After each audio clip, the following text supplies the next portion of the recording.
The train car rattled through the Russian countryside, shaking as the wheels ground against the icy rails.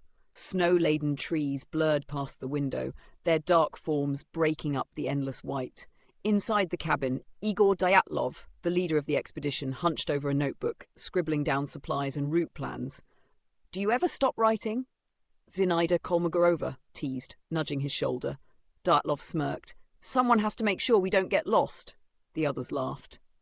Yuri Doroshenko stretched his legs out, sighing. "I can't wait to get up there. Just us and the mountains. No exams, no professors breathing down our necks." "That's the dream," Lyudmila Dubinina agreed. "Cold air, the sound of wind, absolute silence." They were 10 in total, students from the Ural Polytechnic Institute, all experienced hikers. Their goal? A difficult but achievable trek through the northern Ural Mountains, culminating at Mount Ototon. A challenge, but one they were confident in overcoming. Only one of them would make it back alive. As they moved deeper into the wilderness, they encountered Mansi hunters, the indigenous people of the region. The Mansi were quiet, their eyes sharp with years of surviving in the brutal landscape. One elder, his breath a mist in the frigid air, eyed their packs and skis. "You should not go to Kholat-Syakhl," he said in Russian. "Dead mountain," Zolotaryov translated in a hushed voice. Igor Dyatlov chuckled. "We'll be fine. We're experienced." The elder's gaze darkened. The mountain does not care. A chill ran through the group, but they pushed it aside. Legends were nothing but stories. February 1st, 1959. The wind roared over the slopes of Kholat-Syakhl, battering the tent as they huddled inside, warming their hands over a small stove. "It's going to be rough tomorrow," Rustam Slobodin muttered, tightening the laces of his boots. Lyudmila shivered, rubbing her hands together. "Do you hear that?" They paused. The wind shrieked outside, but beneath it, something else. A low, distant whistle. Zinaida frowned. "It's just the wind." Dyatlov nodded. "We should get some rest." One by one, they curled into their sleeping bags. Something startled Igor Dyatlov awake, a noise, a vibration in the earth. Then a deafening thump. Screams erupted inside the tent as panic spread. Someone fumbled for a flashlight, Lyudmila, her hands shaking as she clicked it on. The light flickered over the fabric of the tent, then a shadow moved outside. Zolotaryov grabbed a knife. "What the hell was that?" Then the tent collapsed inward, as if something was pushing from the outside.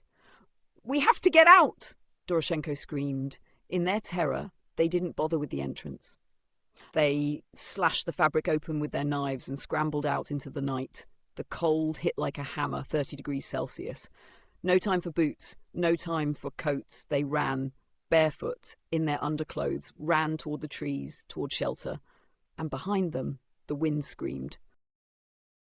Krivonishenko and Doroshenko were the first to die. The rescuers found them near the tree line, barefoot, huddled near a small fire. Their hands burned as if they had desperately tried to keep warm. The tree above them had claw marks in the bark, as if they had tried to climb it, as if they were running from something below.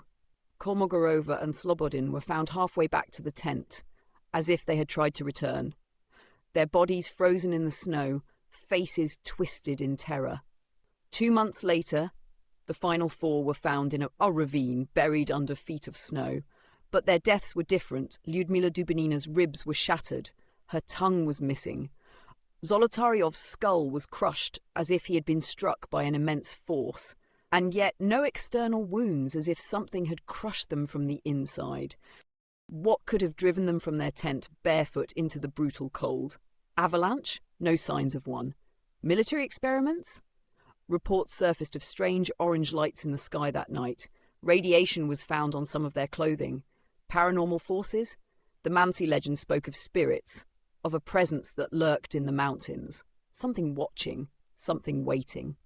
When Dyatlov's group vanished in 1959, the Mansi elders were not surprised. "They are 9, one elder reportedly said when he heard of the missing hikers. Before Igor Dyatlov and his team set foot on Ural Mountain of the Dead, there was already a legend, a warning, whispered among the indigenous Mansi people. The story spoke of 9 hunters who ventured up the mountain centuries ago. They never returned. Long before Soviet maps even marked Dyatlov Pass, a group of Mansi hunters set out on a journey through the Urals. They were skilled men, experienced in the wilderness, armed with bows and spears. But 9 days passed and no one heard from them. A search party was sent. When they arrived, they found the hunters' campsite abandoned, their belongings scattered. The hunters had fled their tents barefoot, despite the brutal cold. Days later, their bodies were discovered, mangled and twisted in unnatural ways. Some had broken bones, yet no external wounds. Others had deep burns, as if scorched by something that left no fire, no ash. But the strangest was their leader. His body was found halfway down a ravine, his skull crushed, his eyes missing. The Mansi shamans said the mountain had claimed them, that something had woken, something that should have been left undisturbed. Decades later, hikers still speak of Kholat-Syakhl. Some say the wind sounds different there. Some claim to hear voices carried on the snow. And some say, if you listen closely, you can still hear their screams. Was Dyatlov Pass just a tragic accident or something far more sinister? Let us know in the comments below. Don't forget to like and subscribe for more terrifying true stories.